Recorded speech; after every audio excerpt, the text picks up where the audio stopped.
atrehanao anay ary ionanay aminao.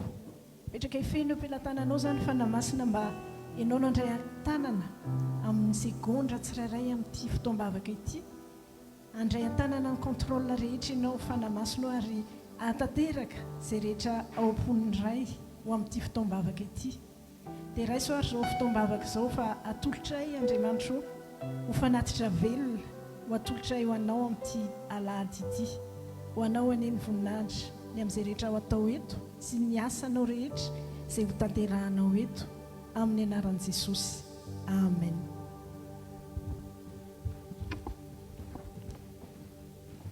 Mamerina ny arahaba ho antsika rehetra amin'ny anaran'i Jesosy Kristy Tompo amin'ity androany ity izay manala fananomana ny tsara indrindra ho anao Andriamanitra androany. Maharesy lahatra amin'izany ianao dia tiako ianao hitety olona efatra na dimy maharesy ao izy androany dia teneno izy hoe nanomana ny tsara indrindra ho anao Andriamanitra androany hoe.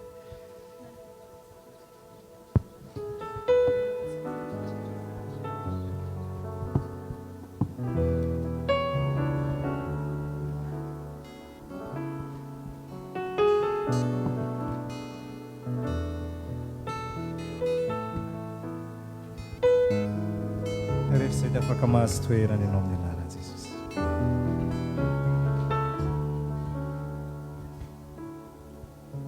Mino ary avana fa raha tonga anatin'ny fotoam-bavaka tahaka an'izao zasy ianao dia efa tsapana anankiray ihany. Tsy tonga eto isika ho ana antony hafa fa tonga eto hideran'Andriamanitra.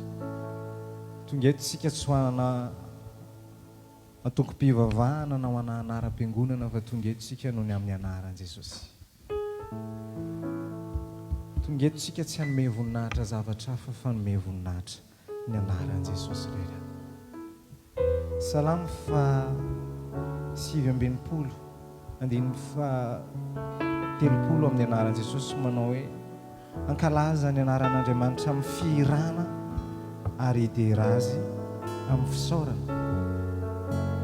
Ozy hoe ankalaza ny anaran'Andriamanitra amin'ny firana. Raha hiry ianao androany dia hira ho fankalazana an'Andriamanitra. Ary raha hidera ianao androany hidera azy no amin'ny fisaorana.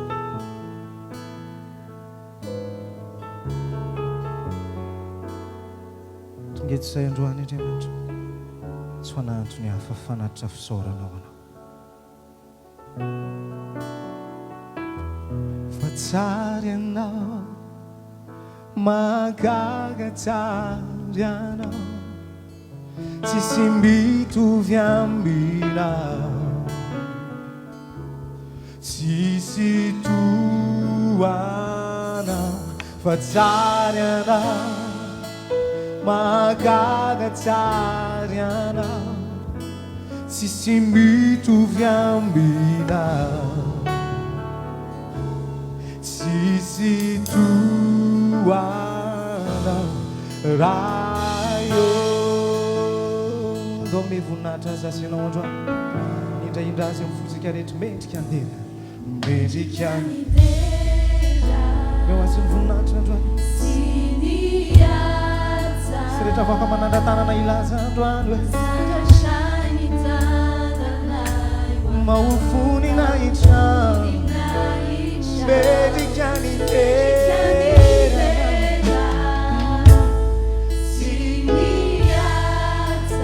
sandatray ny tananay mahofony na pasary anao, mahagaga tsara, sisy mitovy aminao, sisy toanao, pasary anao.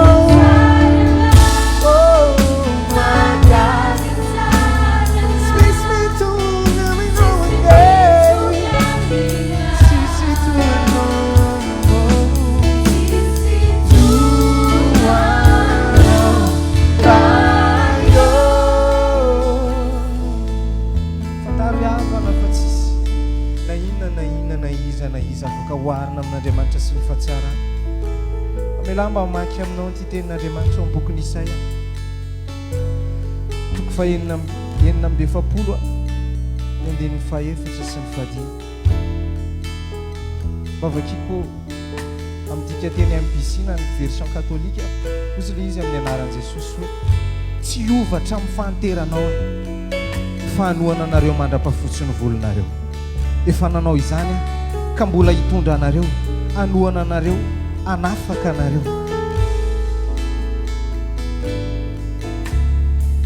Efa nanao izany aho izy ka mbola hitondra anareo ary anoa anareo sy anafaka anareo. Efa fataon'Andriamanitra hatramin'izay mampidina ny fahatsarany amin'ny fiainanao.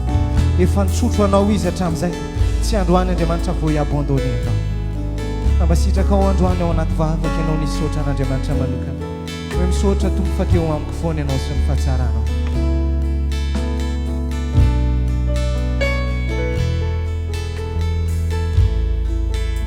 Misaotra azy manokana hoe misaotra tompo na mifombanao rehetra hatramin'izay fa tsisy tohanao. Na mifitantananao ny fiainako hatramin'izay te hisaotra anao androany fa tsisy tohanao.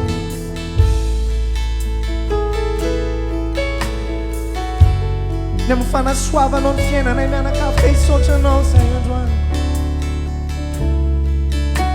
Tsara amin'ny fiainanay loatra sainsainao androany zay rehetra marina. Fantatrao fa fahatsaran'Andriamanitra ao amin'ny fiainana anatery fisaorana androany. Nisy fotoan'Andriamanitra nandalo azy fa mbola sakamina ny fahatsarana te hisaotra anao androany.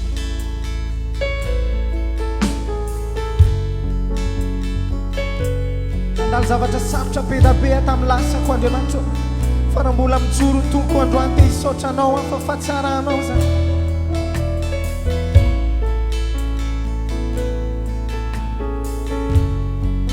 Na hisy fankasitrahana hoety ny fiangonanao androany.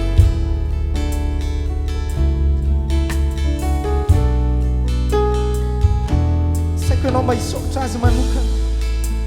Sao izy pololotra fankasitrahana avy any anatin'ny fonao zao hoe tompo sarobidy amiko loatra. Asiako valeur Andriamanitra ny fahatsaranao eo amin'ny fiainana. Antony mahatonga atonga eto androany mba hanindrahindra anao sy hankasitraka anao.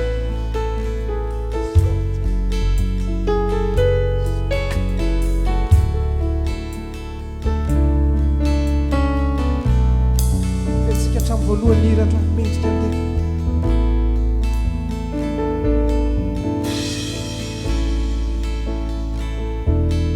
Mendrikany dera siniaza sandratrany tananay wanao mba hovoninahitra. Mendrikany dera siniaza sandratrany tananay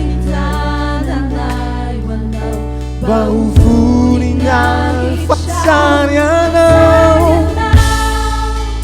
magagatany anao Tsisy mitovy amina, sisy tohanao andeha fahatsary anao magagatany anao sisy mitovy amina.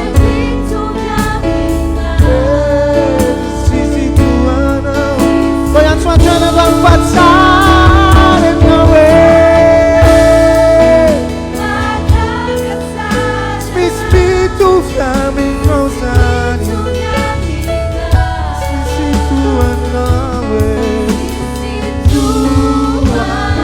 velantsika ihany soantsony zava-maneno androany. Sasenao kosa ao anaty vava no anatitra fankasana feno any tompo androany. Misaotra tompo otra n'izao zay mianakavy androany. Ao ambadibadika eo ny tananao, ao ambadibadika eo ny tananao tsy mitsatra mampidina ny fahatsaranao. Misaotra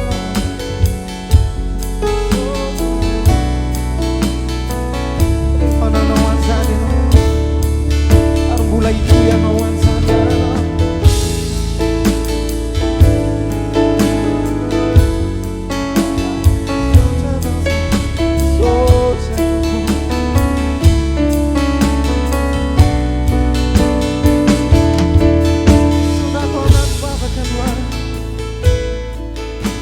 mahafantatra hoe inona zavatra nalovana mianakavy.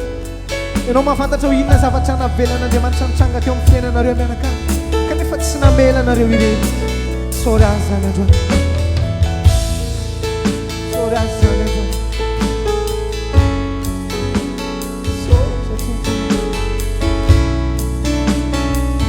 Tao anatin'ny ranomasy fa tsy namelanao ireny. Sôry Tompo.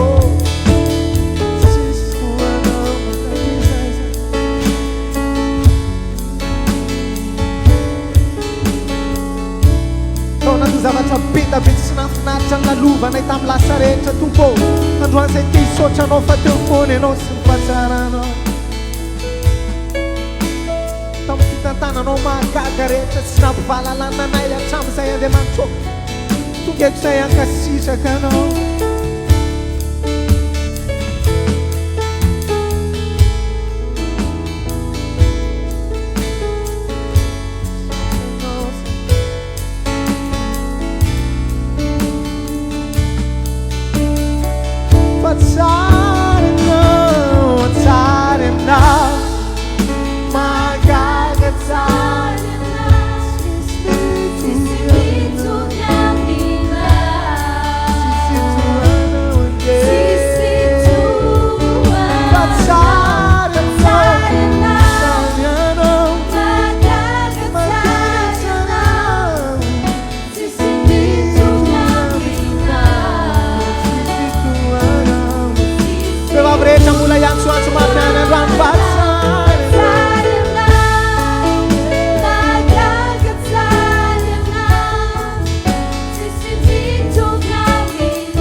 Sotra Tompo fa tena tsisy toanao. Isan'andro Andriamanitra dia tsy mitsahatra ianao. Mampiseho ny fahatsaranao, mampidina ny fahatsaranao mba hameno ny fiainanay. Androany kosa Tompo, tonga eto anatrehanao zay, tonga mba hisaotra anao. Sarobidy loatra ho anay manokana ianao sy ny tananao mba mampidina fahatsarana amin'ny tontolon'ny fiainanay. Nandalo ady zay Tompo fa mandresy foana androany satria teo ny fomba anao. Nandalo zavatra tsy nafinaritra, nandalo zavatra nampitomany fa tafavoaka mpandresy androany satria teo foana ianao sy ny fahatsaranao. Ka tonga izay androany Tompo, ankasitraka anao fa tsara loatra ianao, magaga zay rehetra ataonao amin'ny fiainanay. Raha iso fanindraindrana androany fa tsara ianao, magaga tsara ianao, tsisy mitovy aminao. Sisi tuanao fa tsara ianao, magaga tsara ianao, tsisy mitovy amina tsisy tohanao re tsisy tohana raha io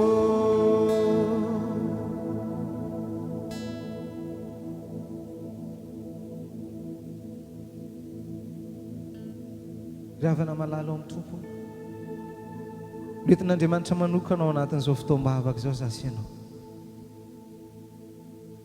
mety tsika manana fahatsapana hafa mety tsika manana zavatra be da be antony mba hantongavanao anatina fotoam-bavaka fa Andriamanitra rehefa mamela fotoam-bavaka anankiray isokatra na roviana na aiza ka misy fotoam-bavaka dia tadidio fanehoam-pon'Andriamanitra dia ny ameno antsika sianao ny fanahy afaka toerakafa nametran'Andriamanitra antsika amin'izao ora sy fotoana zao afaka toerakafa toerana nametran'Andriamanitra antsika amin'izao fotoana manokana zao fa ny safidy manokan'Andriamanitra ny taonanao eto androany satria tia ameno anao amin'ny fanahy izy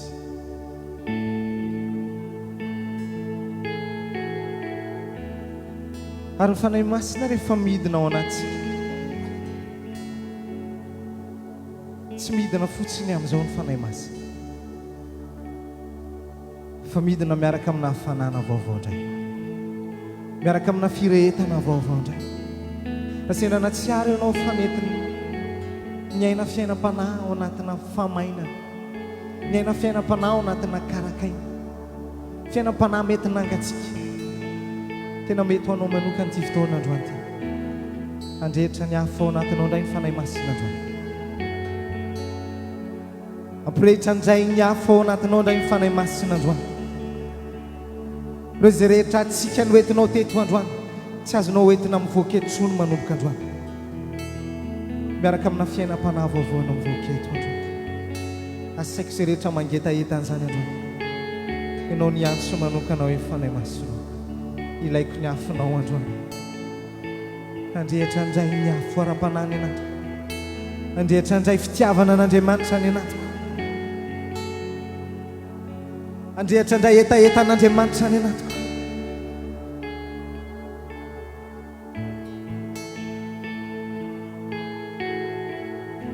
sao izy androany arotsay manokana eto ny fanahinao hamangy anay mbola tsisy oatra ampirehitra ndray fiainam-panahy vaovao firehetana vaovao fitiavana an'Andriamanitra vaovao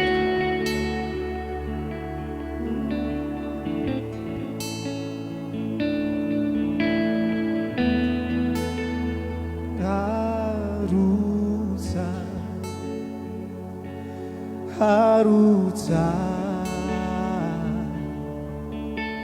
nyafuni fanaina harutsai harutsa harutsa nyafuni fan seretra mangeta-eta yara yansoansoano ave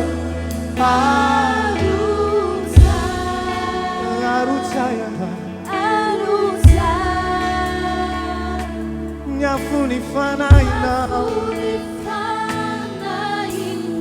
sao izy androany arotsai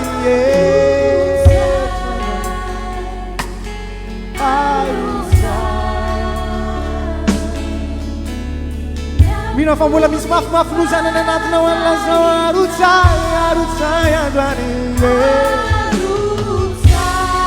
arotsai eto androany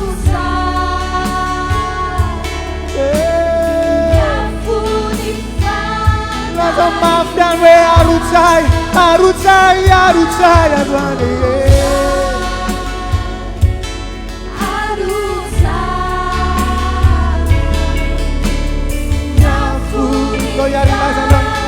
avelao adelika avelao adelika ngerini fana nyafuni fanailao arotsai laza mandroany avelao Abelau Amerika Deri Nifana Ngafuni Fana Inau Harutai La Zoyana Zanga Abelau Amerika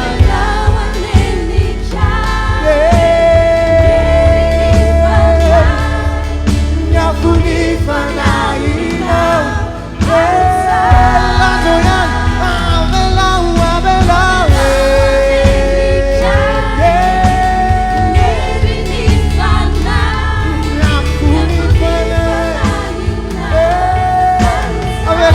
Suatu sama mana madran, enoku sawana baba kanya suatu fame maslo, harus saya madran, nyafni fame now, saya nuya dran, tuda tunjaya dran.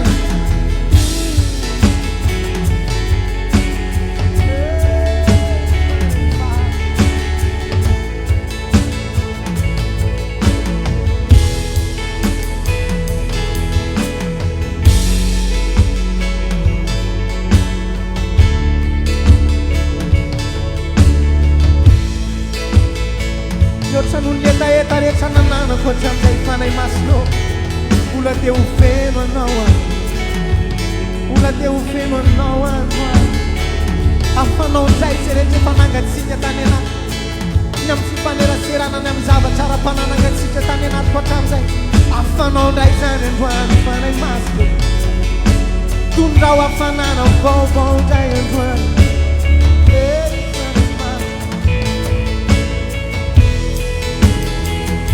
Zamelana Money mas Saya megana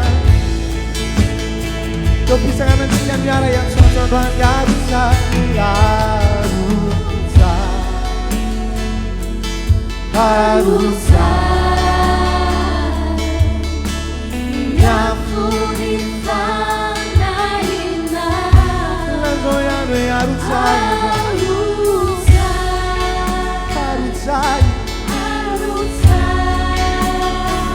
Sereta milan zanyaf sanjana Arutsai,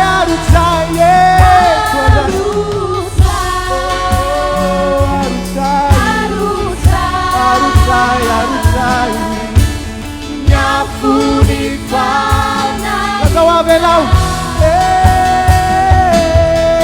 Abelau angelika Deri Nifana Ngafuni Fana Ina Arutsai Abelau Abelau Abelau angelika Deri Nifana Ngafuni Fana Ina Sekali saya nanda tanah bangla so Abelau Abelau Deri Nifana Ngafuni Fana Ina Arutsai Ato mapala bang Abelau Abelau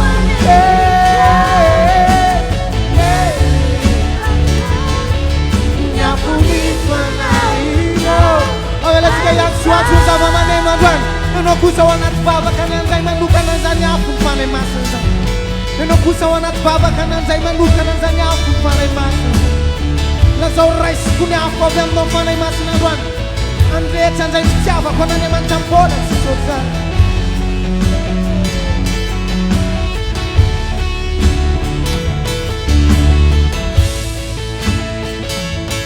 Mama kwake wanatanya aku fane masa Membuleta eta na demanza bobo Atunga ukarazana kristiana siberdala na manda Sanya kurena wadwan Raisi sana mbeno Baba kazwana, sempre no baba kazwana On atleta eta ndwan baba ndwan So vi localizem para el mas na neta eta no Trae no se mangeta eta nyaf sa eta Este om no manuka na nyaf para el mas na ndwan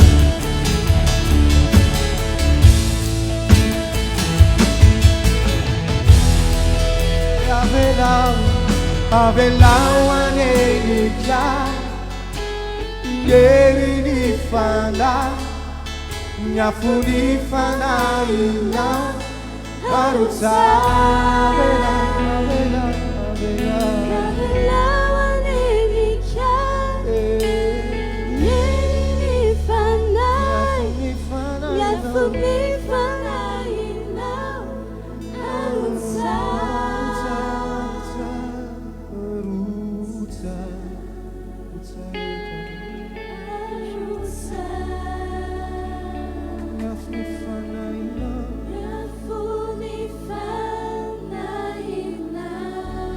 Fingunan zawan swalaza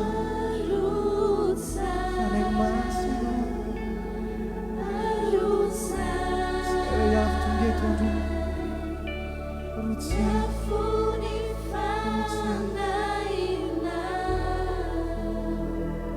Samanuka tantanan sere yagan zwan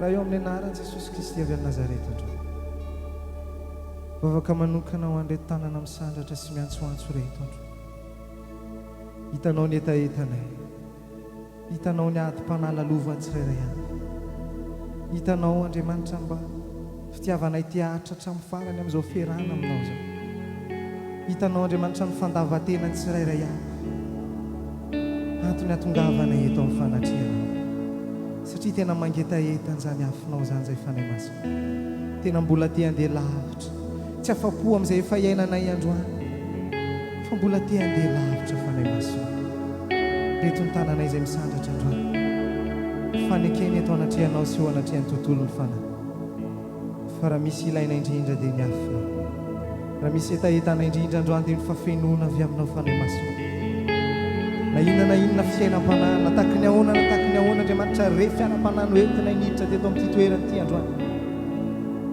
manonona afo firehetana avy aminao indray fitiavana an'Andriamanitra mbola tsisy otrany etaetan'Andriamanitra mbola tsisy otrany fitiavana fifaneraserana amin'ny zava-panahy mbola tsisy otrany tanterahan'ny afinao zany fanay masina hanenika manokana nisambatan'olona ny afinao andro loatra lavitra noho ny tamin'ny andro Pentecoste sy nipidinanao manokana tamin'ireo mpianatra tamin'ny alalan'ny endrika notarena fo androany koa Andriamanitra mba anisan'izany zao fiangonana zao mangetaeta afo avy aminao fanana vaovao avy aminao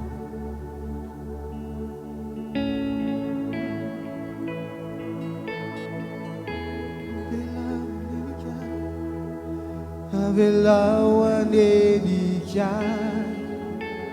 Nyeri ni fana Nyafuni fana inao Haruta Avelao anenika Avelao anenika Nyeri ni fana Nyafuni fana inao Haruta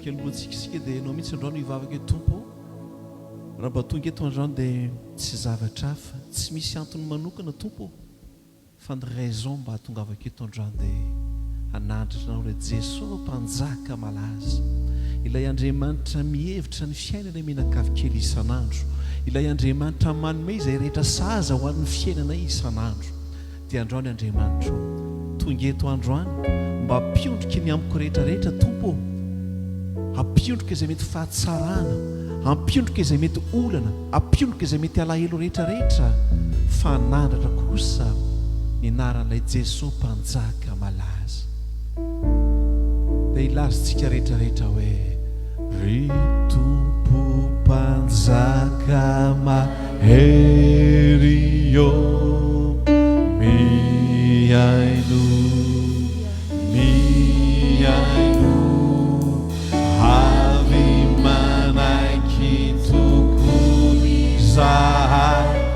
fatupuni heretianao timisimini tuanao titratini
Vavrehetra andreo no iantsoantso hoe tompo mpanjaka mahery io mpanjaka mahery io jesosy io dinao no antsoa iasanatra iteranay am'izao fotoana izao andriamanitra tsy anarana fiangonana tsy izay mba fahatsarana ety an-tananay eo ampilatananay fa androany ny amina rehetra tompo mba hoentinao anatrianao anaiky fa ianao no tompo ny rehetra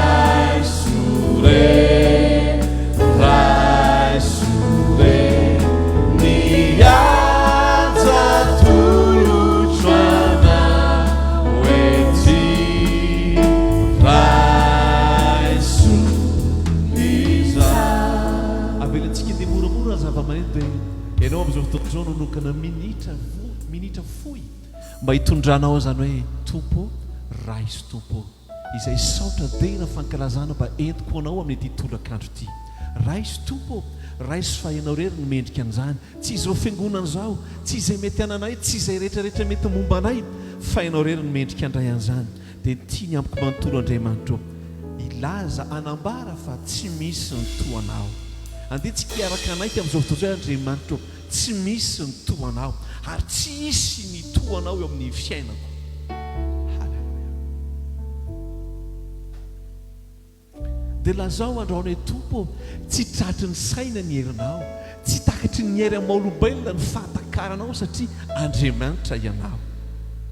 Dia ty tompo indray toy izahay mitondra izay fiderana ao anatin'ny fonay tompo anambaranay fa tsisy toanao dia raisy tompo raisy tompo ry tompo mpanjaka mahery io miaino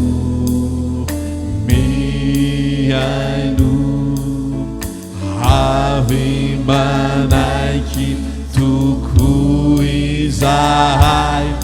fatumpony hery rehetry anao tsy misy mihitsy ny toanao tsy tratry ny saina miherina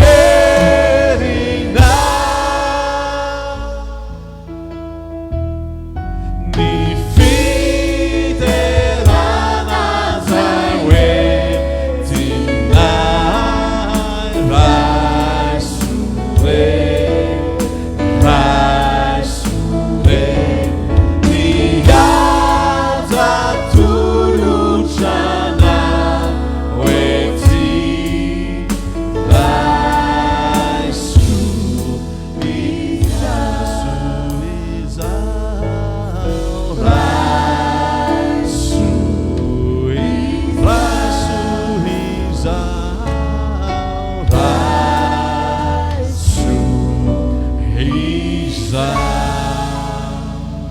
ao anatin'izao fotoana izao ara dia andehantsika hitondra irereny amin'izany hoe Jesosy Kristy Tompo mpanjaka malaza izany.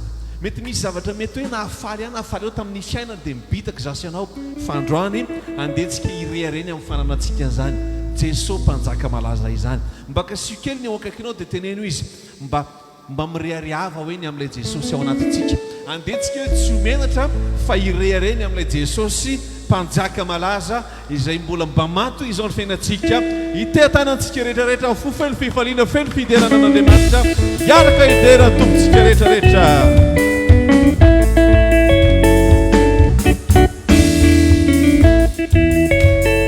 Asanato ny fifalianao androany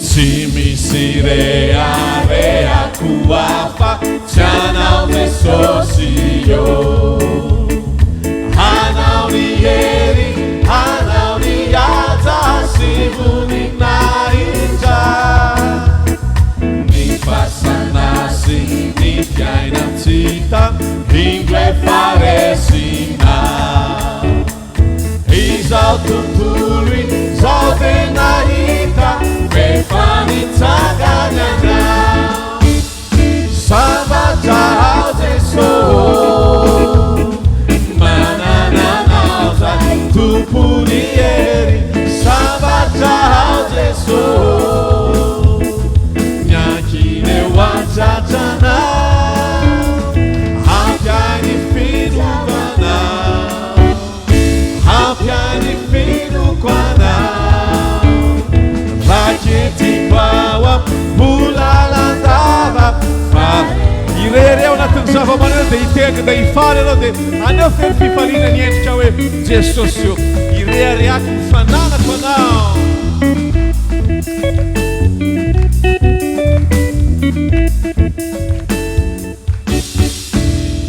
tsy nisy nahita mpamonjena hafa-tsy taminao nanaiky anao tsy mba noterena hitondra hainavao ny tananao maherina tsotra nao mba hitantana aizakoma desy mizotra alala marina sambatra ao Jesosy manananao zany tompony hery sambatra ao Jesosy miankiny eo antratranao hampiany fitiavanao hampiany filokoanao raketiko awa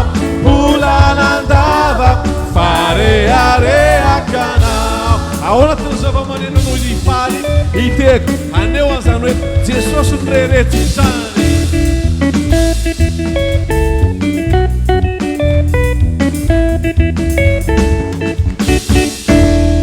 tsy nisy nahita mpamonjena hafa-tsy taminao nanaiky anao tsy manoterena mitondra hainavao ny tananao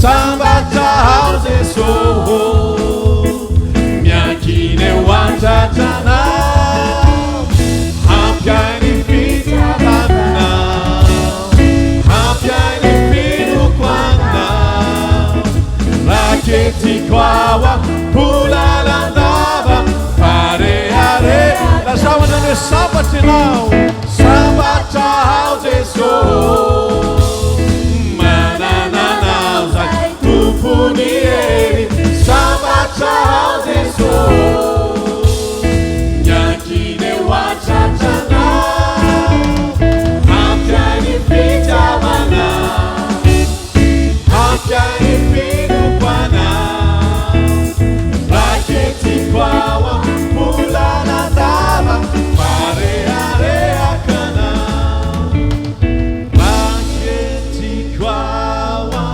mbolalandava fareharehakanao lazao androany hoe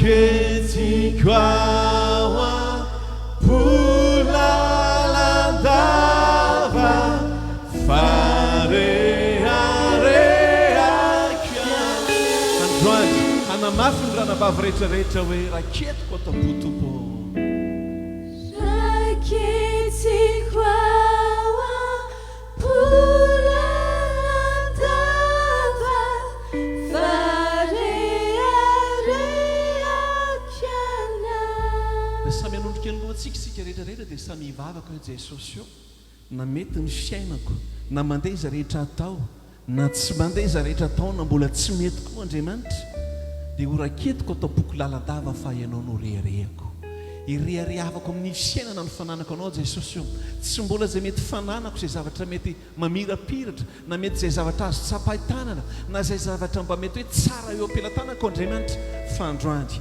irehariako ny fananako anao Jesosy io ireharian'izao fiangonan'izao ny fananana anao Jesosy io tsy zavatra hafa tsy zavatra azo tsapaitanana fa ilay fiainana ao anaty Andriamanitra ilay fiadanana ao anaty Andriamanitra no ireharianay dia samy hivavaka tsika rehetrarehetra androany ianao mihitsy totoy ilay Jesosy io na manahoana mety fijeriko ny fiainako na manahoana mety fiainako ny fiainako androany tompo irehariako ny fananako anao amin'ny fotoana rehetra amin'ny fotoana tsy voafetra Andriamanitra irehariako ny fananako anao ho mpanjakako ho tompony ny fiainako Andriamanitra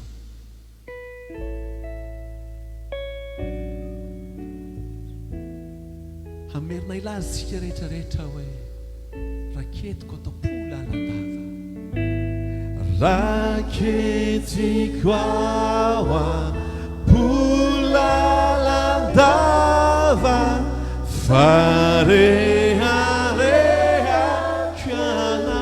fareharehakanao raketiko ao polalandava fareharehakanao afaka masotoerana moromorotsika rehetrarehetra dia azaravana ny fifatoana ao androany mitoy iza manome voninahityan'Andriamanitra hoe Jesosy io ianao ny rehariako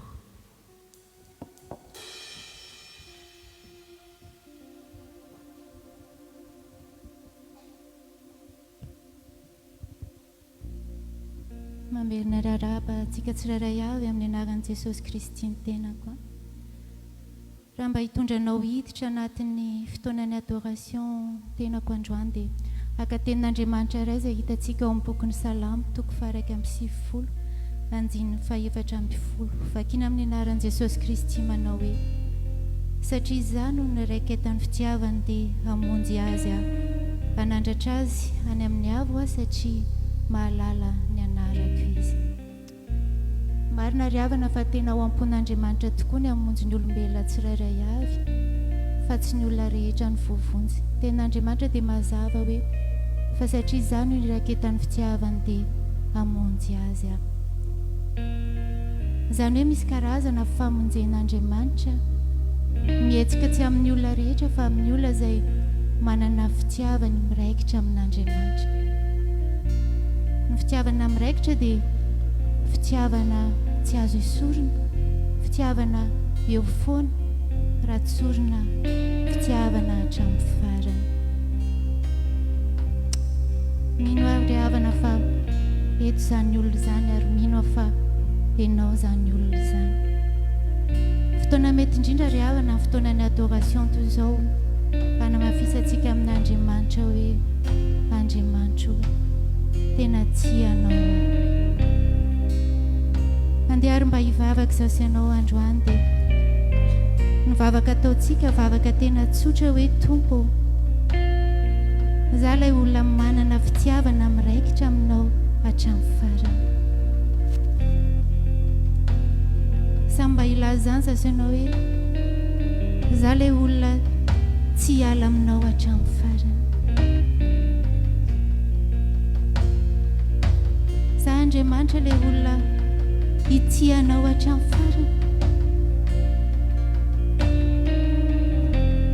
Za Andriamanitra ilay olona hifikitra aminao hatramin'ny farany.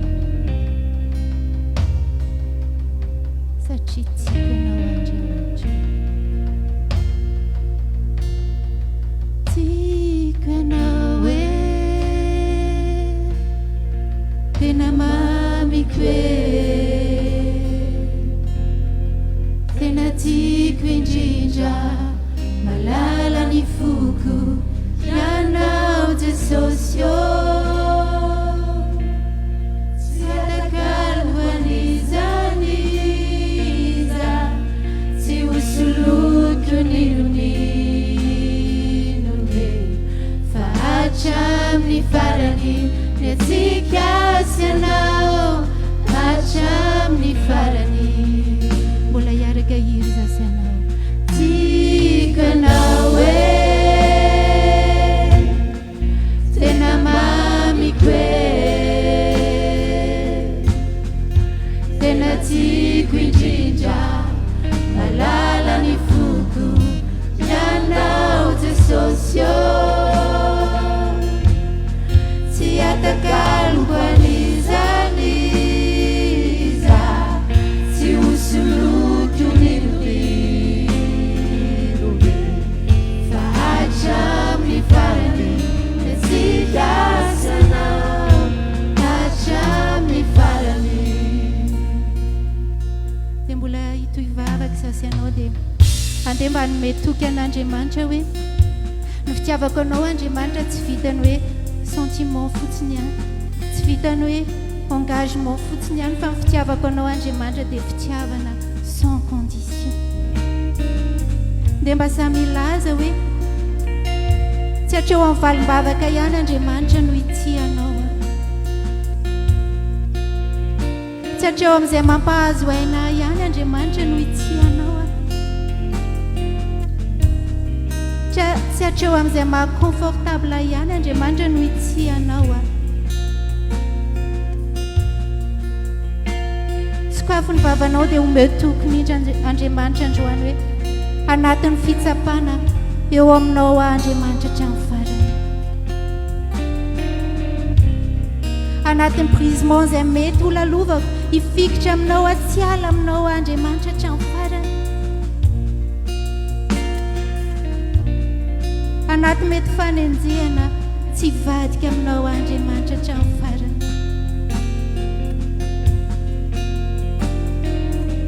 Eny anatin'ny mety tsy fisiana Andriamanitra, anatin'ny aretin'Andriamanitra hijanona eo aminao hatramin'ny farany. Izany mba karazam-bavaka ho ataoko sy ho ataonao.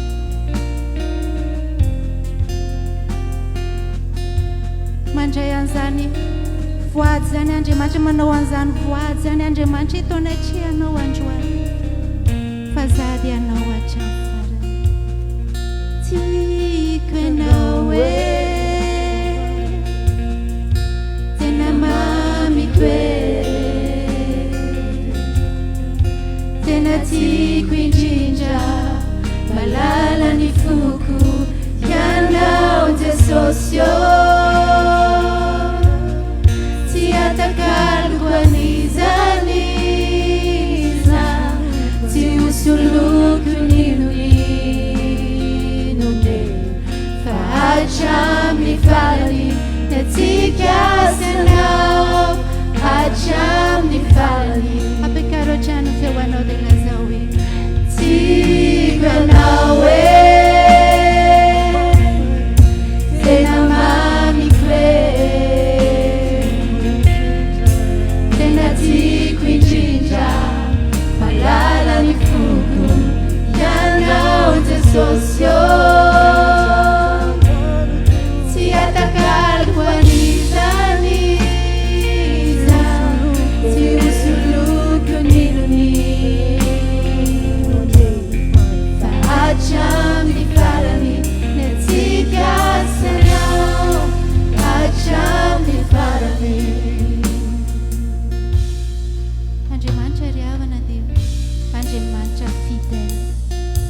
rehefa niteny izy hoe hovonjeko ianao dia novonjeny ianao, rehefa niteny izy hoe ositraniko ianao dia nositraniny ianao. Za hiaro anao dia miaro anao izy, za maly anao dia mivaniny ianao. Mety hoe tsy tamin'ny fomba nieritreretinao, mety tsy tamin'ny fomba nendrasanao, fa teo foana izy fidèle sy taminao. Rariny loatra raha mba ho fidèle aminy koa zasy ianao. Zaho anivo, Andriamanitra tsy mitady olona taitaitra fotsiny, Andriamanitra tsy mitady olona tia azy fotsiny fa olona tia azy hatramin'ny farany. Andriamanitra tsy mitady olona hanolo tena ho azy fotsiny fa hanolo tena ho azy hatramin'ny farany. Anatin'izany anefa be dia be ny zavatra mety anakana anao tsy haharitra hatramin'ny farany. Dia androany ilaza hoe satria tiako ianao Andriamanitra dia afoky izay rehetra manakana tsy hampaharitra hatramin'ny farany. Izay rehetra mety maminy foko Andriamanitra afoky. Laza hoe apetrako ambony izay rehetra mety voalation rehetra amin'ny fiainako ianao Andriamanitra, apetrako ambony izay rehetra mety aspiration rehetra mba hananako amin'ny fiainako ianao Andriamanitra, apetrako ambony izay rehetra position rehetra mety mba manaraka amin'ny fiainako ianao Andriamanitra. Dia mba tena mifonao mihitsy ianao hiteny androany nin'Andriamanitra sakrifisy mila atao, nin'Andriamanitra vidiny mila aloha, vonin'Andriamanitra hatramin'ny farany. Lazao ary hoe afoky izay rehetra manako Andriamanitra. Afoky izay maminy voko etsy dia omeko anahy, natao ahy aty izao tontolo izao, izao tsy alaminao. Nafaly aho nalahelo aho teo foana anao, narary aho nany aho tsy nilaozanao, ka itsy aho ny boaty fanao hanao hatramin'ny farany. Tiako anao tena mamiko tena tiako indrindra, malala ny foko ianao Jesosy, sy atakaloko an'izany iza, tsy hosoloko ninoni, fa hatramin'ny farany netsika sy anao, hatramin'ny farany, hatramin'ny farany netsika sy anao, hatramin'ny farany, hatramin'ny farany netsika sy anao, hatramin'ny farany. Amen. Ny olona tena babo ry havana tsy vitany hoe présent fotsiny, tsy vitany hoe eo foana fotsiny, fa ny fitiavana mila ambaraina, ny fitiavana mila déclarena, ny fitiavana tsy tokony ho koboana satria raha eo foana ianao eny hoe na eo foana hatramin'ny farany ary nefa tsy miteny ny ao am-ponao ianao dia mandringa foana ihany ny fitiavanao. Izany indrindra mbola mahatonga antsika androany tsy sahatra hanambara ny fitiavantsika amin'Andriamanitra, tena hoe sisika mihitsy tsika hiteny hoe Andriamanitra tena tiako ianao, dia hanohivavaka sasy ianao dia tena amfotsika rehetra mihitsy no tena hitenenantsika hoe Andriamanitra androany tsy sasatra miteny fa tena tiako ianao.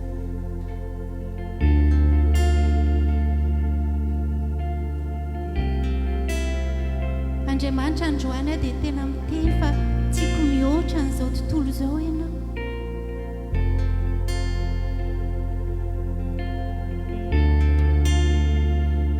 Androany Andriamanitra miteny fa tena babo anao Andriamanitra.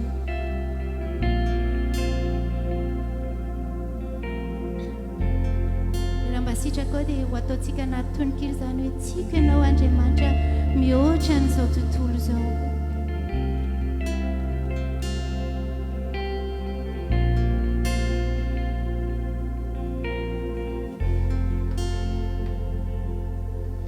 Tsy mahita antonitsony iverenan-dalana fa efa tafakambana tanteraka aminao tokoa miraikitra aminao Jesosy ny fitiavako rehetra tsy mahavita miaina tsisy anao itsonya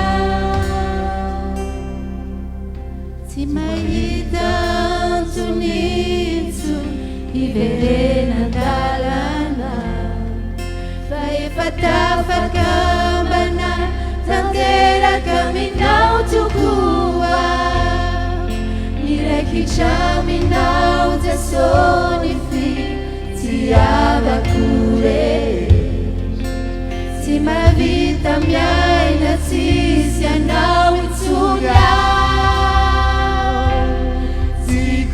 ianao mihoatra izao tontolo izao zao tsy alanako hoe andao anao babonao ny foko ny amiko tontolo azavela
Ninina zavatra mbola hitranga aminao avy Andriamanitra. Ninina zavatra mbola holalovako Andriamanitra. Ninina ireo zavatra mbola hatrehako ireo ady mety tsy maintsy mbola ho hatrehako Andriamanitra. Za tsy ala Andriamanitra, hifikitra Andriamanitra.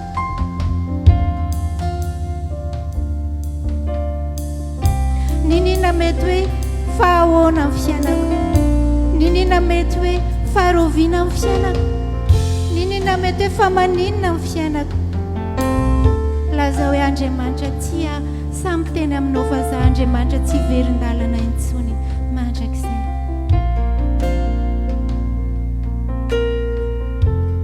dia ho averintsika raniratsika hoe tsy mahita antony intsony andriamanitra iverenan-dalana mandrakizay ataovy amin'ny fonao manontolo. Iverenan-dalana fa efa tafaka ambana tanteraka aminao tokoa miraikitra aminao Jesosy ny fitiavako rehetra tsy mahavita miaina tsisy anao intsony aho tiako ihany mihoatra tsy izao tontolo izao zaho tsy alanako hoe andao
anao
Sotranao zay Jesosy io fa tsy nijeriny tsy fataterahanay ianao fa tonga ianao ary ianao no nitianay taloha dia mankasitraka anao zay ary androany koa isaoranay ianao raha nomenao fotoana zahay afaka mba naneo ny fitiavanay teto anatrehanao androany ary Jesosy io ao anatin'ny teninao dia mariky ny fitiavanao ihany koa fitiavanao anay dia ho raisinay zany fanamasinao raiso ny toeranao amin'ny fizarana ny teninao raiso ny toeranao amin'ny fandraisanay ny teninao ka oka ianao nanjaka tanteraka napaka tanteraka ka ny teny rehetra izay homenao anay androany eny hitondra vokatra ho amin'ny ara-panahinay voalohany indrindra ary hitondra vokatra amin'ny fanjakanao amin'ny lafim-piainanay rehetra ihany koa amin'ny anaranao Jesosy amen. Afaka mipetraka tsika eto.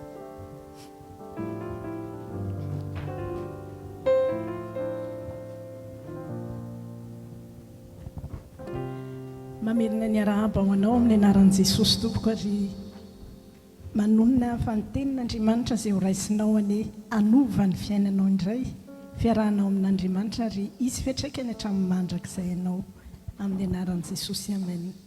Ho raisika ny tenin'Andriamanitra ao amin'ny Matio 9:7-8 amin'ny anaran'i Jesosy. Fakatsao aloha ny fanjakany sy ny fahamarinany dia hanampy anareo izany rehetra izany. Dia hotohizantsika ao amin'ny Salamo 2:20-1. Hoy Davida, faly aho raha hoy izy ireo tamiko, andeha isika ho any hatramin'i Jehova. Ray masonao manamasina nay amin'ny fahamarinana, fanoteninao amin'ny fahamarinana. Amen. Androany tsika ry havana dia mbola ao anatin'ny loha hevitra izay nomen'Andriamanitra antsika amin'ity volana ity, mamafy misimisy kokoa, mamafy mihoatra ary mamafy ampinoana. Amboniny zavatra rehetra mitranga eo amin'ny fiainanao manokana, fiainako manokana, fiainan'ny firenentsika, fiainan'ny zao tontolo izao dia tokony tsy hoadinitsika isan'andro fa zasy ianao dia zanak'Andriamanitra ary mahazanak'Andriamanitra atsika, misy planin'Andriamanitra ho antsika dia tsy hoadinitsika isan'andro ihany koa fa ho avy tsy ho ela Jesosy. Dia izasy ianao mahazanak'Andriamanitra atsika hitsenan'i Jesosy eny amin'ny rahoan'ny lanitra tsika. Dia aoka ny zavatra miseho na ny fiainanao manokana izany na ny fiainany manodidina atsika, fiainan'ny firenena, mba tsy hahatonga asy ianao hoe ho tavela variana amin'ny zavatra miseho dia ho tavela eto, nefa tsika dia antsoin'Andriamanitra mba hiomana hitsenan'i Jesosy eny amin'ny rahoan'ny lanitra. Manaraka izany dia tadidio foana ihany koa fa matoa zasy ianao mbola omen'Andriamanitra fahavelomana isan'andro, mbola omeny 24 heures dia ao anatin'ny 24 heures omeny antsika tena zava-dehibe amin'Andriamanitra dia tiany zasy ianao mba hamita mission isan'andro. Zasy ianao dia misy mission ara-panahy izay tian'Andriamanitra ho tanterahantsika eto an-tany. Misy zavatra tian'Andriamanitra mba ho tanterahana amintsika sy amin'ny alalantsika dia mba hitona olona ho any an-danitra, mba hampahery olona. Mety misy olona efa pino mila asy ianao ilay olona amin'ny fiarahana amin'ny tompo. Tsinona tsy voatery hoe tena hoe mirehatra be foana ny olona anankiray, fa misy pino efa pino tian'Andriamanitra mba ho ampaherezinao, ho ampahereziko. Dia misy ihany koa vokatra ara-panahy mba handrasan'Andriamanitra, handrandrain'Andriamanitra amiko sy ianao isan'andro amin'ny 24 heures izay omeny antsika. Hoy ny tenin'i Jesosy tao amin'ny Matio 5:7-8 teo hoe, fakatsao aloha fanjakany sy ny fahamarinana dia hanampy anareo izany rehetra izany. Tiany Jesosy zasy ianao isan'andro mba hamafy misimisy kokoa, mba hamafy mialoha mamafy ambonin'ny zavatra rehetra, dia mba hamafy tsika ho lahara-pahamehana amintsika. Dikan'ilay hoe aloha dia mba hoe ho lahara-pahamehana ho voalohany zavatra ho ataontsika dia ny hamafy misimisy kokoa, hamafy mihoatra ary hamafy ampinoana ara-panahy.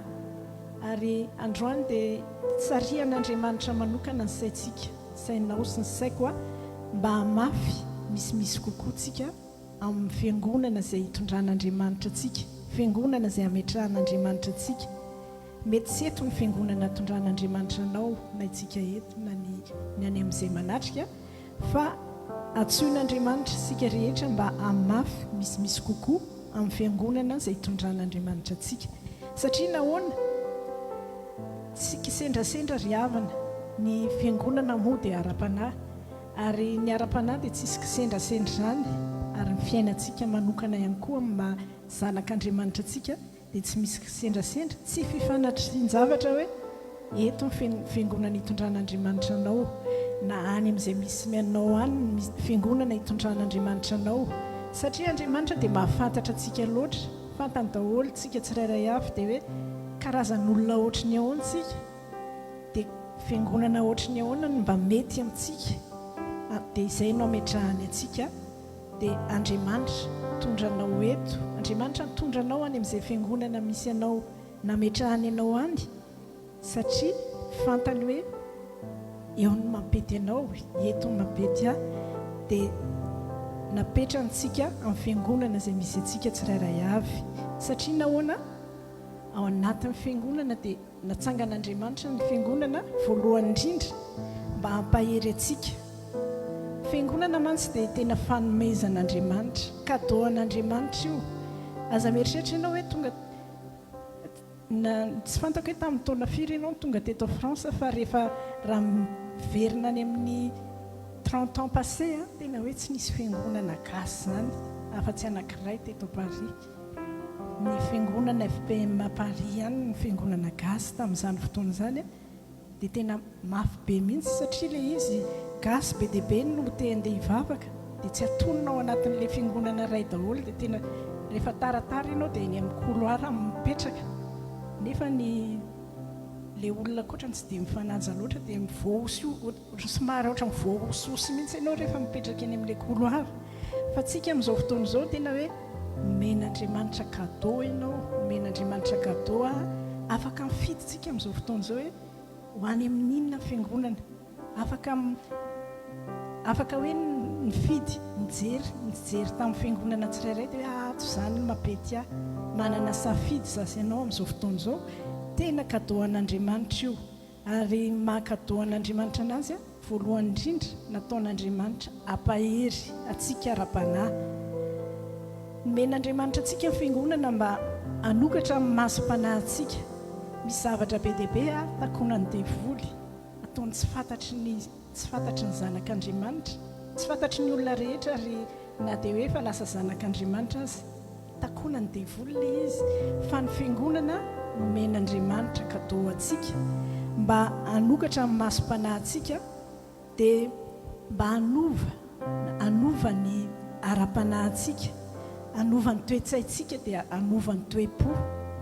Dia nomen'Andriamanitra ny fiangonana satria zay zavatra mba hozaraina amintsika tia am-piangonana dia lasa toe-pontsika iny, dia lasa toe-tsaintsika, dia lasa miasa amin'ny fiainantsika ilay izy, dia lasa manokatra lalana be dia be amin'ny fiainantsika rehefa miova ilay toe-po sy toe-tsaintsika.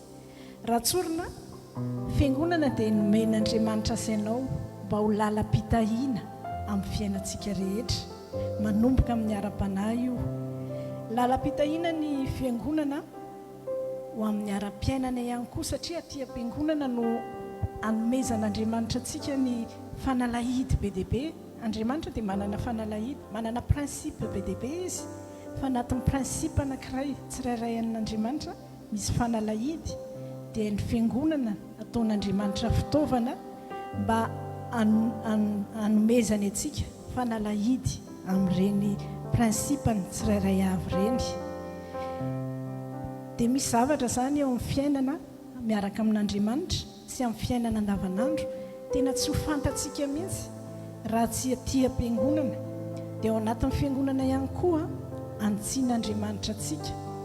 Zasy ianao tovy amin'ny olona rehetra ihany, tovy amin'ny olona tsy manana n'Andriamanitra ihany tsika raha vao tsy ahitsy, satria ny zanak'Andriamanitra ihany no ahitsiny. Izy tsy anitsiny tsy zanany, tsy afaka, tsy manana fahefana izy, ary tsy haino azy koa rehefa tsy zanany, fa aty am-piangonana no antsian'Andriamanitra atsika. Misy olona mety tsy, olona akaiky anao mety tsy afaka, tsy sa hiteny anao hoe tsy mety nge zany ataonao zany satria izy mahafantatra anao loatra, dia mety tsy ho sa izy, fa aty am-piangonana antsian'Andriamanitra atsika. Lalam-pitahiana ao atsika amin'ny fiangonana.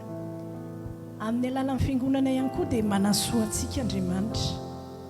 Hoy ny tenin'Andriamanitra, teniny mihitsy, izy mihitsy no miteny any amin'ny Exodosy 20:24-20 hoe eo amin'ny fitoerana izay hampatsiarovako ny anarako no anatonako anao sy hitahiako anao. Rehefa amin'ny fotoam-bavaka ohatra izao tsika, ny fotoam-bavaka moa dia nataon'Andriamanitra hiantsoana ny anarany. mino afa anatina fitoam-bavaka kristianina tsy antso zavatra hafa mihitsy ny mpitarika na ny pastera fa anatin'ny fitoam-bavaka dia ampatsiarovan'Andriamanitra ny anarany atsika nanomboka ny fotoana nampatsiaro ny anarany Andriamanitra ary mandra-patapitra ity fotoana ity dia mbola ampatsiaro anao sy ampatsiaro any anarany Andriamanitra dia eo amin'ny fitoam-bavaka no anatonan'Andriamanitra atsika.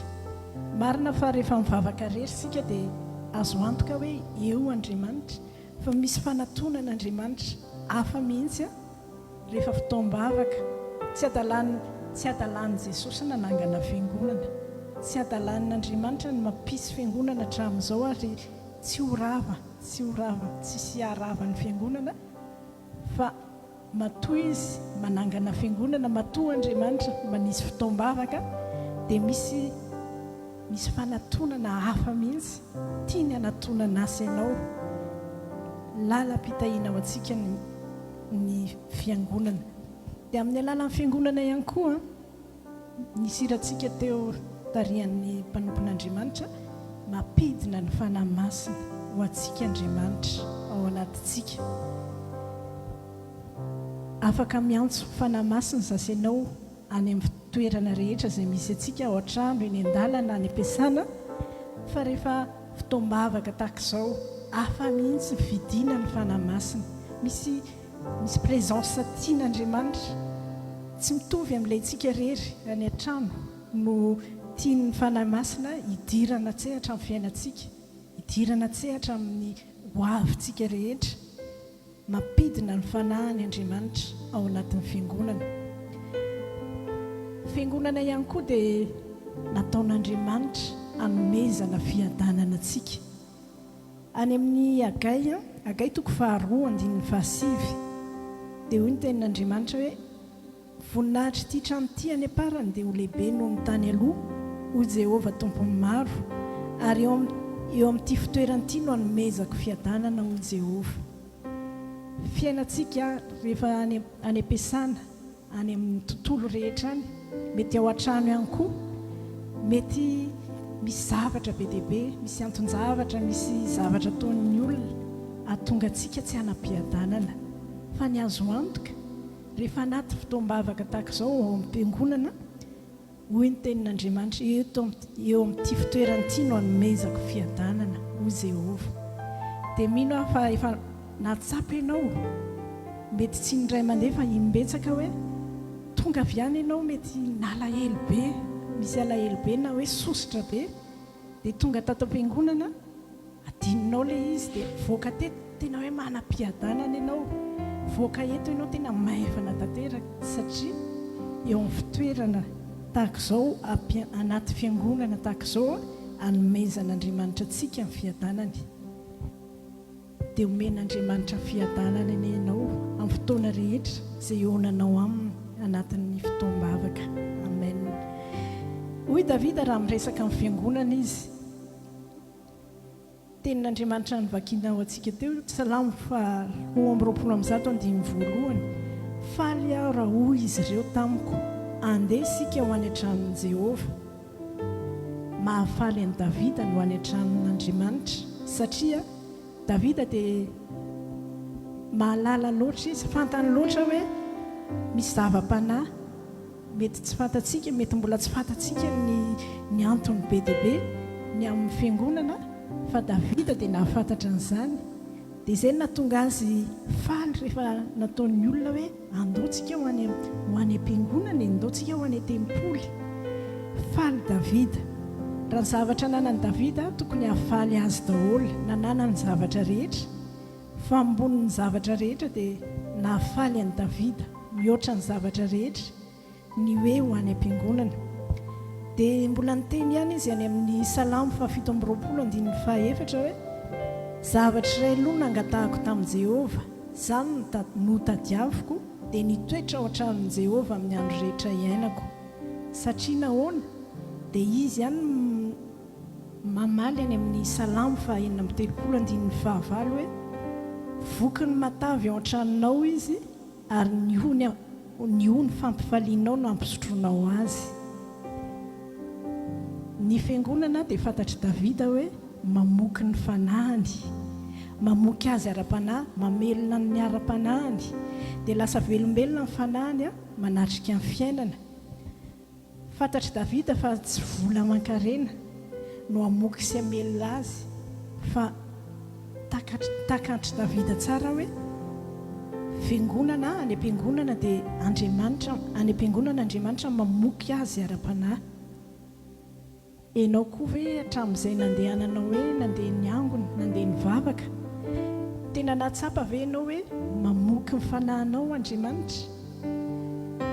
Tokony hatsapitsika ry havana, satria amin'ny fotoam-bavaka tahaka izao amin'ny fiangonana no hanomezan'Andriamanitra famelomana antsika, ny ara-panahy antsika. Dia hoy ny tapany faharoa tamin'ilay tenin'Andriamanitra teo hoe ary nio ny fampifalianao no ampisotroanao azy. Mba azonao an-tsaina ve fa mandritra ny fotoam-bavaka dia misy onon'Andriamanitra ampidinina, ampifaly asa ianao, ka ninona mety hoe araka ilay nyteneniko teo hoe mety nalahelo tsika niala tany an-trano, dia ny an-dalana nisy nanafotoany, nisy nahatezitra tamin'iny herinandro iny, fa rehefa tonga anatina fotoam-bavaka tsika misy ony fampifalian'Andriamanitra ampifaliany antsika ao anaty fotoam-bavaka. Dia iny zasainao fa falifaly indray tsika anatrika herinandro vaovao. Ny olona eto amin'izao tontolo izao mety manana zavatra tiany ampifaliana ny fiainany, anaty zavatsarotra izy dia mitady zavatra ampifaly azy. Mety misy misotrosotro, misy mifokafoka, dia mety misy hoe andeha handihy zahay, andeha any amin'ny trano fandihizana amin'ny alina, dia falifaly vetivety izy a, fa rehefa tapitra izay mety 5 minutes fotsiny falifaly, fa raha vao tapitra izay dia vao maika tena tsotsorika, déprimé mihoatra ilay tamin'ny talohan'ilay nampifaliany tenany tamin'ny zavatra hafa. Fa izasenao kosa anatina fiangonana isika, anatina fotoam-bavaka, ampidinan'Andriamanitra ony fampifaliany, dia mefaly tsika manatrika fiainana, na dia hoe manatrika olana azy. Mino aho fa natsapa ianao tamin'ny fotoanan'ilay hoe nisy fotoana tsisy fotoam-bavaka, dia mino aho fa tena matsapa zasainao hoe mafy be ilay izy a, ohatra ny mafy be ilay manatrika herinandro raha vao tsy mandeha miangona. Zava-dehibe ho antsika ry havana amin'ny fiangonana, ary tena zava-dehibe amin'Andriamanitra ihany koa raha mba izasainao amafy tsika, amafy misimisy kokoa, amafy mihoatra ary amafy ampinoana ho an'ny fiangonana izay hitondrany antsika. Dia hoy ihany Davida any amin'ny Salamo 3:25, ilay tapany voalohany ihany nijerentsika hoe toy ny vokitsoka sy tavy no avokisan'ny fanahiko, toy ny vokitsoka sy tavy no avokisan'ny fanahiko. Ny fanahy mihitsy no fokisan'Andriamanitra anatin'ny fiangonana, fokisany zavatsoa.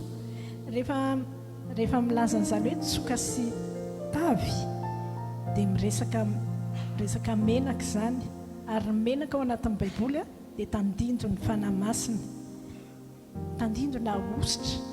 Dia aty am-piangonana isika fokisan'Andriamanitra ny fanahiny, fokisan'Andriamanitra ny fanahy masina tsika, ary fokisan'ny ositra. Aty am-piangonana no anosoran'Andriamanitra asainao. Davida dia nahafantatra fa afaka mangataka fanahy masina izy amin'ny toerana rehetra, any an-trano ary amin'ny fotoana rehetra, fa fantany tsara kosa nefa fa any am-piangonana dia hafa mihitsy ny ositra ho arotsak'Andriamanitra aminy, fanahy masina izay ho arotsak'Andriamanitra aminy, ho hafa mihitsy ny harena ara-panahy ho arotsak'Andriamanitra avy amin'ny fanahy masina, ary ny herin'Andriamanitra, herin'ny fanahy masina amokisany rehefa ao anatin'ny tranon'Andriamanitra tsika. Dia hoy izy any amin'ny Salamo 5:24 hoe sambatra izay fidinao ka ampanatoninao hitoetra eo kanjanao, teo voky ny zavatsoa ao amin'ny tranonao zahay, dia ny zava-masina ao amin'ny tempolinao. Ndao amafy zasainao satria tena sarobidy, tena goavana be ny fisian'ny fiangonana ho ho atsika dia ndao sasa ianao mba amafy misimisy kokoa, amafy mihoatra ary amafy ampinoana amin'ny fiangonana izay hitondran'Andriamanitra atsika. Mety an-tany ianao inona nefa no afafy. Voalohany indrindra mila mamafy sasa ianao mamafy fitiavana fiangonana izay hitondran'Andriamanitra atsika. Ahoana izany hoe ity amin'ny fiangonana? Mety hitenenao hoe tiako matoa aho mbola ao, fa fitiavana voalohany indrindra dia tena mila sasainao isan'andro misaotra an'Andriamanitra. Ao anatin'ny vavaka tsika dia tokony hisaotra sy ankasitraka an'Andriamanitra isan'andro ny amin'ny fiangonana izay hitondrany atsika. Dia fitiavana ny fiangonana ihany koa, tsy ampitahany fiangonanao hitondran'Andriamanitra anao amin'ny fiangonana hafa ianao. Tsara daholo ny fiangonana, misy mahafiangonana azy koa anefa misy tsy maintsy, satria mbola tsy tanteraka amin'ny fiangonana dia mahita zavatra kianina kely ianao ao anatin'ny fiangonana izay mety hitondran'Andriamanitra anao. Ahita ihany koa ianao rehefa tena miditra amin'ny fiangonana fa tsy ampitaha. Anisan'ny fitiavantsika amin'ny fiangonana izay hitondran'Andriamanitra atsika, tsy ampitaha ny fiangonana hitondran'Andriamanitra atsika amin'ny fiangonana hafa. Tsy hanaratsy ny fiangonana misy atsika fa hivavaka ho azy. Mety mahita zavatra tsy mety ianao satria izay mbola ety an-tany ny fiangonantsika, mbola fiangonana eto an-tany, fiangonana rehefa any an-danitra, fiangonana any an-danitra vao tena hoe parfaite. Fa hivavaka sasa ianao raha mahita zavatra tsy mety, vavaka ho an'ny fiangonana izay hitondran'Andriamanitra atsika. Dia inona koa no afafy? Amafy zavatra tsara. Isaka ny tonga aty am-piangonana ianao dia amafy fifandraisana.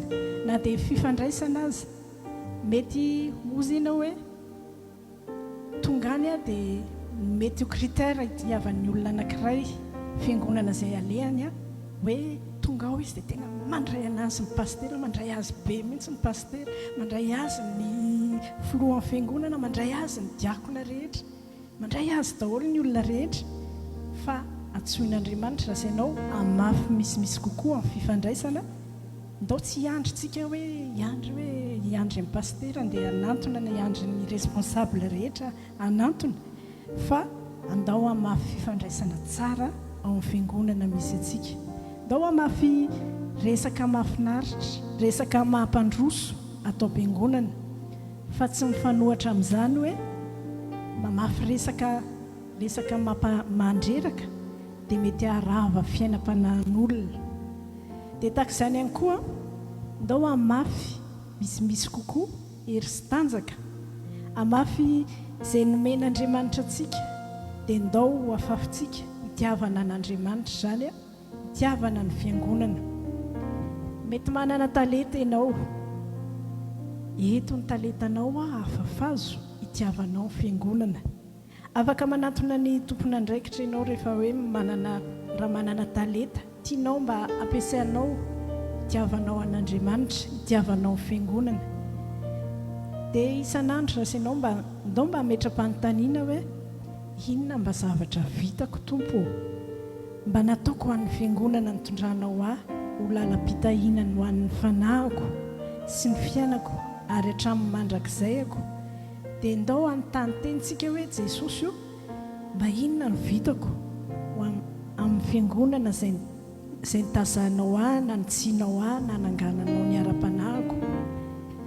Manomboka androany sasa ianao dia ndao tena amafy misimisy kokoa, amafy mihoatra ary amafy ampinoana. Ndao mba ho mpiara-miasa amin'Andriamanitra tsika atao amin'ny fiangonana, antsoin'Andriamanitra ao amin'izany sasa ianao. Any amin'ny Lioka 9:15 tapany voalohany dia Jesosy mihitsy no niteny nivoaka ny mpamafy amafy vo. Natsoin'Andriamanitra sasa ianao mba amafy. Ary any amin'ny 5:15 Lioka 9:15 dia hoy Jesosy hoe ary ny sasany dia voafafy teny amin'ny tany tsara dia naniry ka namoza atoeny. Ary rehefa nilaza izany izy dia niantso hoe izay manatsofina ho enti-miaino aoka izy hiaino. Ny sasany hoy Jesosy voafafy teny amin'ny tany tsara dia zato eny. Ny tany tsara voalohany indrindra ry havana dia ny fiangonana izay hitondran'Andriamanitra anao, satria ny fiangonana dia tsy atsika ny fiangonana fa an' Jesosy. Hoy Jesosy any amin'ny Matio 5:19-20 hoe ary izao milaza aminao koa ianao ny Petera ary ambonin'ity vatolampy ity no ahoriko ny fiangonako. Tsy niteny izy hoe ambonin'ity vatolampy ity no ahoriko ny fiangonanao ry Petera, fa fiangonan'i Jesosy. Ny fiangonana dia nahoron'i Jesosy ho azy. Noho izany izay rehetrarehetra afafitsika ao anatin'ny fiangonana amin'ny asan'Andriamanitra dia nafafitsika izany ho an'ilay tompon'ny fiangonana. Mety mamafy zavatra tsika amina karazana tany samihafa dia tsy voatery avokatra ireny, fa izay afafitsika ho amin'ny fiangonana kosa, afafitsika ho an'Andriamanitra dia azo antoka. Hoy ny tenin'Andriamanitra, hoy Jesosy teo hoe amo avo zato eny, amo zato eny. Satria ny fiangonana dia an'Andriamanitra ary izy ilay tompon'ny fiangonana dia izy ampavokatra izay avo afafitsika amin'ny asany. Andriamanitra dia tsy ho fahity mandrakizay izy, ka raha izasy ianao hiara-iasa, anaiky hiara-iasa amin'Andriamanitra dia tsika koa tsy ho fahity mandrakizay. Amen. Ndao ary manomboka androany zasenao anome izay azontsika omena ho an'ny fiangonana, amafy vavaka tsika, amafy zavatra tsara tsika amin'ny teny rehetra izay ho ataontsika, amafy herintsika, amafy tanjaka, amafy fotoana, satria izany raha ataontsika ho amin'ny fiangonana izany dia ho an'i Jesosy ilay tompon'ny fiangonana nanaovantsika azy. Fa tena zava-dehibe ho antsika ry havana ny fiangonana, tena raisy hoe privilège ho anao manokana, fa na dia amin'izao fotoana izao aza tsy haiko ianao raha manana namana havana any amin'ny province any. Minainaina ny ankabetsahan'ny malagasy any amin'ny province hoe tsy mba mahita fiangonana malagasy, tsy mahita fiangonana izay mba fantany hoe apiety ny fiainam-panahy, ny taizaza ra-panahy.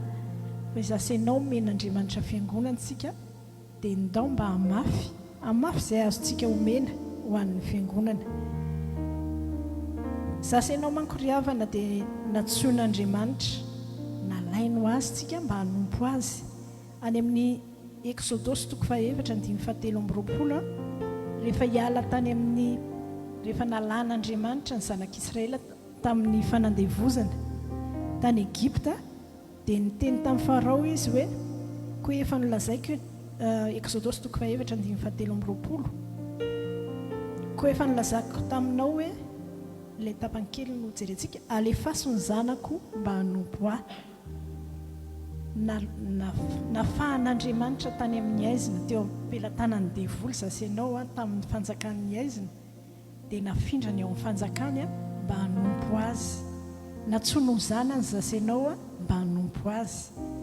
Dia manomboka izao tena hoe meteza ho mpiara-miasa amin'Andriamanitra, hanolotra izay rehetra azonao omena. Tsy vola foana fa araka ilay voalaza teo, na hery sy tanjaka, talenta, ny fotoananao hivavahanao, ny teny izay fampizaranao amin'ny mpiara-miangona. Ndaontsika amafy misimisy kokoa, ndaontsika amafy mihoatra, amafy ampinoana. Fa tsy ho fahity mandrakizay ianao raha mpiara-miasa amin'Andriamanitra, ary tsy ho rava mandrakizay, satria ny fiangonany tenenin' Jesosy teo hoe ny vavahady ny fiaina-tsy hita tsy harava azy. Mba ho mpiara-miasa amin'Andriamanitra neza senao, amafy misimisy kokoa, amafy mihoatra, ary amafy ampinoana, amin'ny anaran'i Jesosy Kristy. Amen. Ndao porofitsika sahady izany aminatina hira sy vavaka hoe hanolotra, atolory azy ny fonao, atolory azy ny mombanao rehetra. Ndao tsika hitsangana, hanolotra ny momba antsika rehetra ho an'Andriamanitra, ho an'ny fiangonana.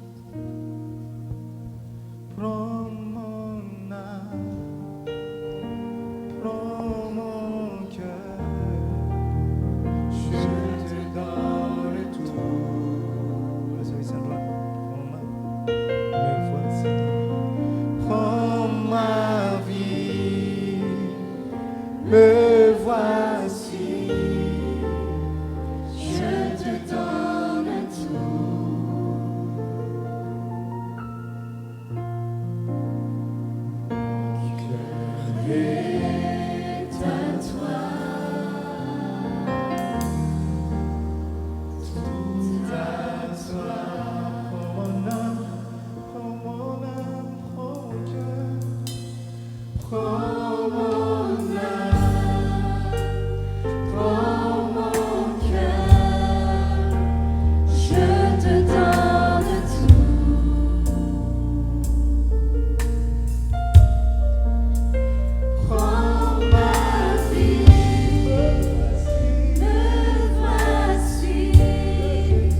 misaotranao zay andriamanitra amin'ny teninao, misaotrany amin'ny fampianaranao fa tianao zay aritra hatramin'ny farany amin'ny fanarahananao, tianao zay ho tonga hatramin'ny farany ary hiampita any amin'ny mandrakizay ianao amin'ny fiarahana aminao.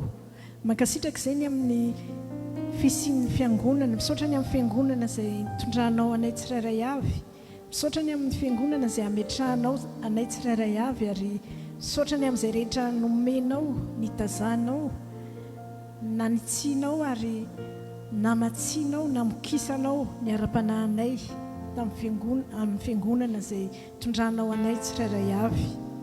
Androany ary Jesosy io, ianao ilay tompon'ny fiangonana, mba te hanolotra momba anay rehetra izay fonanay aminao, zay ny lasa rehetra izay niandrasanay fotsiny, nangakanay fotsiny, nandraisanay izay nomenao tao anatin'ny fiangonana, fa tsy mba nanolotra izahay, tsy mba nanaiky izay ho mpiara-miasa aminao, dia fonana ny lasa rehetra. Ary ndreto izay Andriamanitra manolotra ny fonay, sainay, ny fanahinay, tenanay ary ny mombanay rehetra, fiainanay manontolo atolotra eo anao mba hanompo anao. Ianao mahafantatra ny tsirairay avy Andriamanitra, izay rehetra mba nomenao ny tsirairay avy dia indreto atolotra ianao Andriamanitra, dia mba raiso ny tsirairay avy mba ho zanaka manompo anao. Meo anay tsirairay avy fanamasono ny fanamanompo izay tao anatin'i Jesosy, na dia zanak'Andriamanitra azy izy, dia omeo anay ianao, meo anay tsirairay avy izany mba hahafahanay ho mpiara-miasa sy ho azonao ampiasaina Andriamanitra, anitatra amin'ny fanjakanao, tsy ao anatin'ny fiangonana izay omenao anay, nametrahanao anay tsirairay avy, nomenao anay tsirairay avy ihany, fa amin'ny sehatra rehetra izay tianao hitondrana ny tsirairay.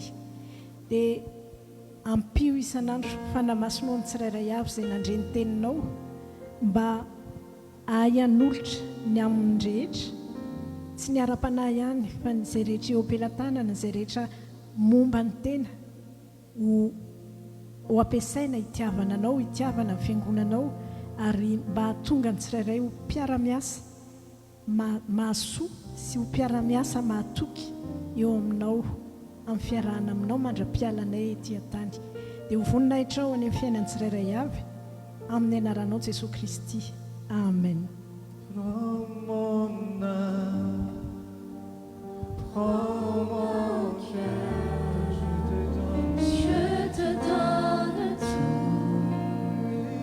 Prends ma vie, prends ma vie, me voici, je te donne tout. Mon cœur est à toi, Seigneur. Mon cœur est à toi, tout à toi. Mon cœur est à toi, Seigneur. Mon cœur est à toi, tout à toi. Amen. Afaka mahazo toerana ianareo fiangonana. Misotran'Andriamanitra tsika iny amin'ny hafatra, ary izany tokoa ny tokony ho fiainantsika isan'androandro, hoe mazoto mamafy ho an'Andriamanitra. Amin'ny fotoana rehetra dia tokony mba hanana fotoana koa sika ahafahantsika manohana ny fiangonana amin'ny alalan'ny vavaka. Ny fanohanana ny asan'Andriamanitra, ny fanohanana ny fiangonana tsy amin'ny alalan'ny vola na ny présansako sy ny présansanao, fa isan'ny fanohanana anankiray ny vavaka ho an'ny fiangonana, isan'ny fanohanana. Dia androany dia raha hitondranao anatin'ny fanatitra dia ho ny ten'Andriamanitra amin'ny Korintianina voalohany toko 7:7 amin'ny anaran'i Jesosy, fa mpiara-miasa amin'Andriamanitra izahay. Misy olona veto mpiara-miasa amin'Andriamanitra? Misy olona veto mpiara-miasa amin'Andriamanitra? Ny bokin'ny Korintianina dia afatra nosoratana manokana ho an'ny fiangonana, dia Andriamanitra raha ny fidiasy ny fidy anao dia ny fidiasy ny fidy anao izy ho mpiara-miasa aminy. Ny atao hoe olona mpiara-miasa tsy financièrement ihany fa énergie, temps, dia tokony prouver foana ilay olona hoe mpiara-miasa associé. Sa tsy marina ve izany? averiko ihany ny atao hoe associé na ny mpiara-miasa dia tsy manoana fotsiny ihany financièrement na comptabilité fotsiny ihany fa any amin'ny énergie, any amin'ny conseil, any amin'ny zavatra rehetrarehetra. Dia androany raha mpiara-miasa amin'Andriamanitra zasy ianao dia mazotoa manoana ny asan'Andriamanitra amin'ny alalan'ny vavaka, amin'ny alalan'ny fotoana rehetra izay ananako sy anananao. Ary andeha koa tsika amin'izao fotoana izao anoana ny asan'Andriamanitra aneo amin'izany mampiara-miasa amin'Andriamanitra izany amin'ny alalan'izay mbantain'Andriamanitra antsika tamin'izay soa rehetra mba nomeny hitondra ny fanatitra tsika dia izara ny valopony diakona dia ao anatin'ny fanomanantsika ny fanatitra dia lasantsika hoe tompo eo ampelantananao no ametrahako sy anakinako ny fiainanako rehetra entre tes mains Seigneur. Hiaraka hideran'Andriamanitra tsika dia izara ny valopony diakona dia hiaraka hirintsika rehetrarehetra ary. Entre tes mains, j'abandonne tout ce que j'appelle le mien. Oh, ne permets à personne, Seigneur, d'en reprendre.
Tompon'Andriamanitra rainay eo amin'ny anaran'i Jesosy Kristy tompo no isaorana ianao hanomezana ny voninahitra anao satria Andriamanitra raha mba tonga eto amin'izao fotoana izao zahay dia tsy noho ny herinay na ny tanjakay fa noho ny fitiavanao. Dia ity Andriamanitra amin'izao fotoana izao zahay manamafy ny fanoloranay ny fonay, manamafy ny fanoloranay ny tenanay ary manamafy koa izay Andriamanitra amin'ny alalan'ny vola aman-karena mampiara-miasa anay aminao satria nifidy anay mba hiara-iasa aminao ianao. dia misaotra andriamanitra ny amin'ny tsiray avy, misaotra andriamanitra ny amin'ny fahafahana mba hahafanay manolotra andriamanitra sy manapirofo ny tenao, hahafanay manamafy andriamanitra amin'ny alalan'ny volana ny fanatitra izay hoentinay mba hanamafisinay fa mpiara-miasa aminao zay. Dia manomboka androany andriamanitra mihoatra ny fonay dia miarabolany tsirairay koa andriamanitra, na izay mety nanana nomena na izay mety tsy afaka nanome koa andriamanitra, mba tianay hifamatotra aminao andriamanitra, mba ianao no hitrantsehatra amin'ny fitantanana, nanampiny tsirairay anome fahendrena andriamanitra amin'ny fitantanana ny arabolanay, dia hotahinana ny kitapombolany tsiray avy andriamanitra satria andriamanitra tsy manavakavaka ianao.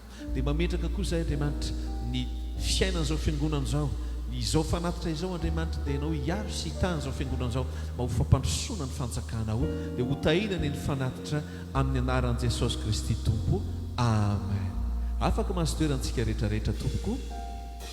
Filazana vetivety milohan'ny idiran'ny tompon'andraikitra hitondra ny toyindreo filazana. Nandritra ny 2 alahady dia nanao filazana tamintsika eo manomboka amin'ny 2 novambra dia mifindra ny adresin'ny fiangonantsika. Dia mba tena mafy kely vetivety hoe amin'ny herin'ny androany no confirmena amintsika na mety hijanony antsika na mety tena hifindrintsika rehetrarehetra, fa mba rester connecté ozy izy ny fomba fiteny, fa mba ho ampahafantarana amintsika rehetra amin'ny herin'ny androany hoe tena hifindra tokoa ve tsika satria mbola manana tombony, mbola mba afaka mijanona kely tsika, fa andray an'ity herinandro totsika fa mba te hita mpiara-miasa andriamanitra afoy fotoana hivavaka ho an'ny fiangonana. Ao anatin'ity herinandro ity izany no anamafisantsika hoe hifindrintsika sa hijanona eto, na mety mbola manana fotoana fa atsika mijanona eto satria misy fandaminana vitsivitsy ny fampiresanay tamin'ny tompon'ity toeran'ity dia nefa ilay toerana efa tokony hifindrantsika ihany koa efa eo am-piandrasana koa tsika satria efa nyreservena efa confirmena ilay izy dia mila fahendrena be mandray ilay fanapa-kevitra hoe hijanona eto tsika sa hifindra ndrao dia votsodro fa mila vavaka tompoko. Anentanako antsika fiangonana, anentanako ny ekipa izay efa nitondraka an'izany tamin'ny ekipa rehetrarehetra omaly dia ifampizarako amintsika rehetra fiangonana ihany koa hoe andeha mba ho mpiara-miasa amin'Andriamanitra isika. Ozy ny ten'Andriamanitra ao Malakia 5 hoe ao Malakia 7:10 entinareo izy ny fanatitra sy ny ampahafolo-karena mba ho asikanina ao an-tranony raiky. Fa androany mba hanentana anao ako hitondra fanatitra manokana ianao mandritra ny herinandro vavaka mba hitain'Andriamanitra ny trano iangonantsika amin'ny toy ny rehetra.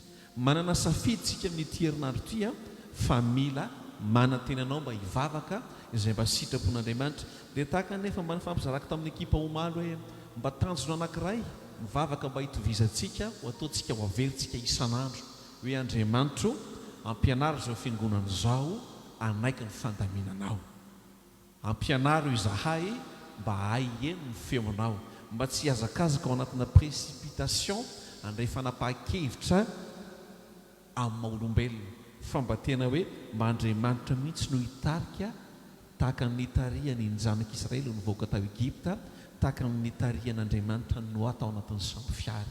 Dia mba iraisantsika saina fo amam-panahy mandritra nyity herinandro ity hivavaka tsika Andriamanitra ampianaro zahay mba hiaino ny feonao, anaiky ny fandaminanao, anaiky ny fitondranao. Amen. Mba miaraka amin'ny ray fotsika rehetrarehetra ao anatin'izany vavaka izany. Hitravetrany mpanompon'Andriamanitra hitondrantsika ao anatin'ny filazana tompoko. Aorian'izay tsika dia andray nitsodrano sy hideran'Andriamanitra alohan'ny amaranantsika amin'izao fotoan'izao tompoko.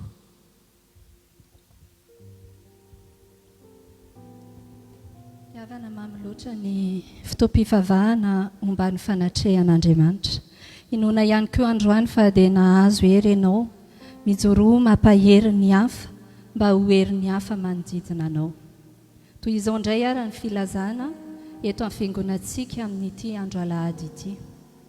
Ny vaky tenintsika tompoko dia ao amin'ny bokin'ny Salamy 7:20 ka hatramin'ny 2:20. Androany alahady ka hatramin'ny sabotsy, salama anankiroa ny mifampitoy no vakitsika ao anatin'izany. Azadino mivavaka fanelanelana nanana ny prière d'intercession isan'andro ny alatsinainy hatramin'ny zoma manomboka amin'ny 9 ora alina ka hatramin'ny 10 ora alina. Raha manana antombavaka manokana ianao dia aza misalasala manantona ny tompon'andraikitra. Ny fiasan'ny vavaky ny marina ry havana dia mahery indrindra. Isaky ny alarobia tontolo andro isika dia omen'Andriamanitra tobony tokoa mifampitaona mba hivavaka sy hifadianina. Azadino indrindra mivavaka ho an'ny Madagasikara antsika, tany nevintsika, malagasy mpiray tanindrazana amintsika, hoenon'Andriamanitra ny mivavaka izay asetritsika, izay ataontsika tsirairay avy ihany koa. 10 minitra monja io chaîne de prière io a, eo anelanelany amin'ny 7 ka hatramin'ny 7 ora alina. Ny fitombavakantsika dia afaka rahantsika ihany koa ao amin'ny YouTube dia azontsika tsindriana fotsiny les MRE, les messagers France, dia ho hitantsika eo ny fitombavakantsika izay rahantsika eto isan-kalahady. Tombongeza be ho antsika ihany koa no omen'Andriamanitra ny fananana web radio ao no andrenesantsika ny iraram-panahy toriteny ihany koa eny anelanelan'ny fiainantsika eny mba hanampy antsika mba tsy ho maina ny fanahintsika fa handroso hatrany hatrany.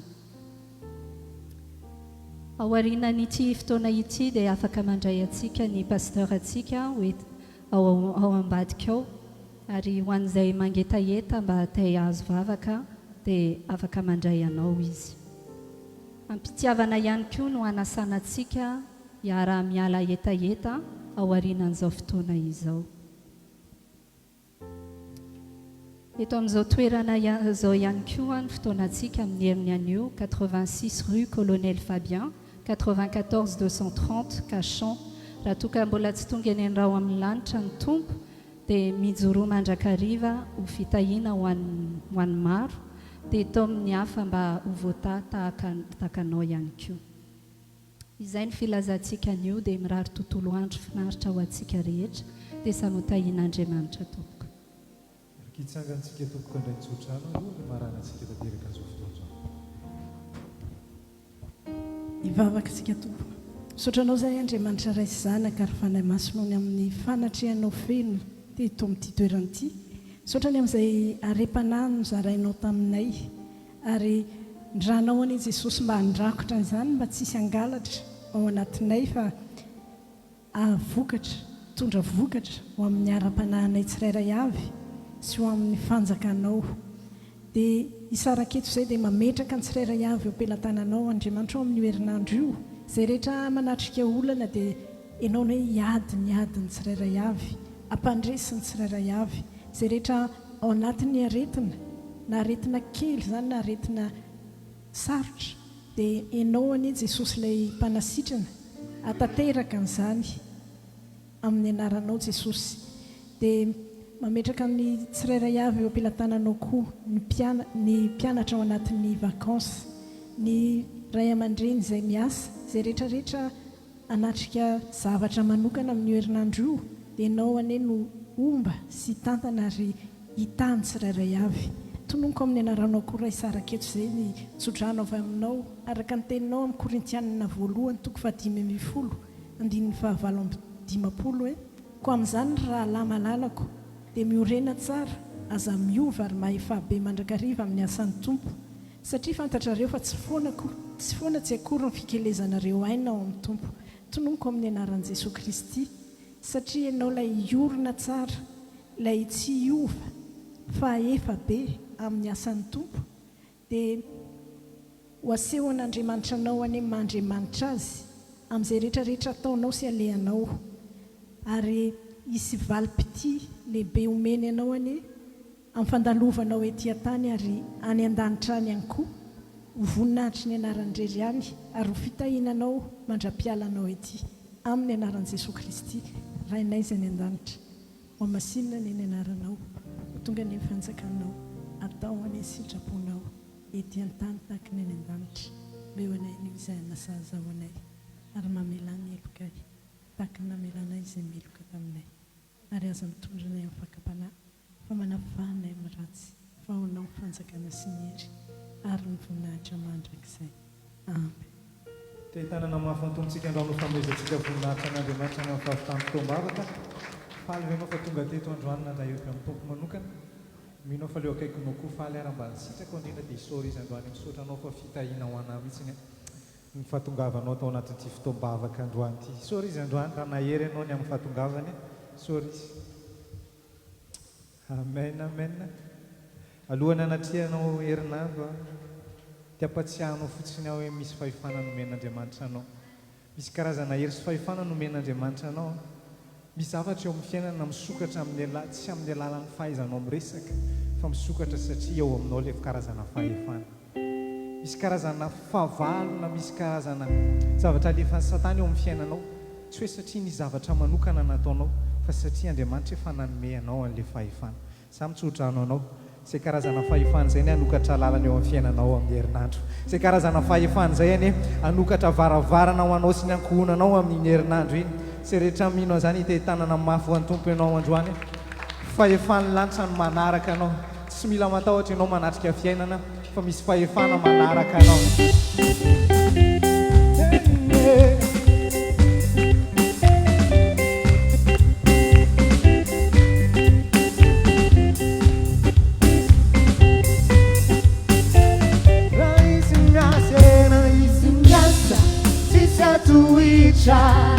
La izinhasa tisasagana maefana sinie emana kilai mae pandesi tulivuru mae la izinhasa tisatuisha la izinhasa tisasagana maefana sinie emana kilai mae pandesi tulivuru mae vai lancia no pega na we vai lancia no pega na we azama tau chapa izubanawa azama tau chapa izubanawa vai lancia no pega na we vai lancia no pega na we siscapa tau atiwe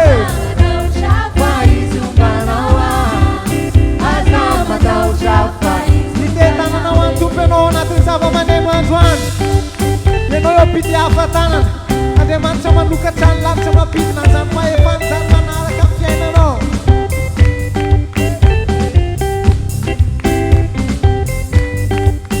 azao isandroany dia mandehanao e dia mandehan azamataosha ny anjaranao anjaranao sy isarobaka isatana miru Sotiubitus, ai batu tundanurutu. Demandean, azambatausha, nyanzaranau, tisarubaka. Isatana miurus, grande sotiubitus, ai batu tundanurutu. Vai lancha, no venga na we. Vai lancha, no venga na we.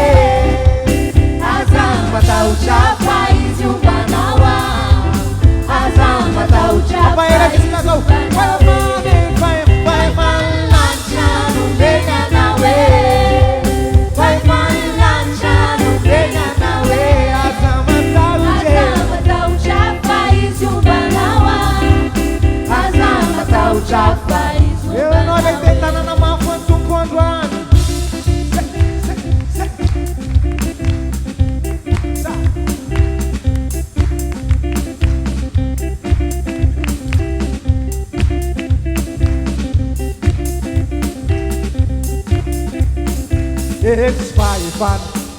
It's fire minha da ulun jai tanana pamplena no te vis vagagan Anitsa kamenaran adus chakusatan garetu majinga na sai jamu magur na lava batsita man It's fire minha da ulun jai tanana pamplena no te vis vagagan Anitsa kamenaran adus chakusatan Magur na lama batsita mane Vai lancha no venga na we Vai lancha no venga na we Azama tau chapa izubanawa Azama tau chapa Vai lancha no venga na we Vai lancha no venga na we Azama tau chapa izubanawa Zero para matahotra fahizombanao e aza matahotra matahotra fahizombanao aza matahotra fahizombanao banao izy alleluia alleluia zay fotoanantsika androany samy hitahin'Andriamanitra tompo koa bon appétit ho azy rehetra misakafo en Jesosy tompoko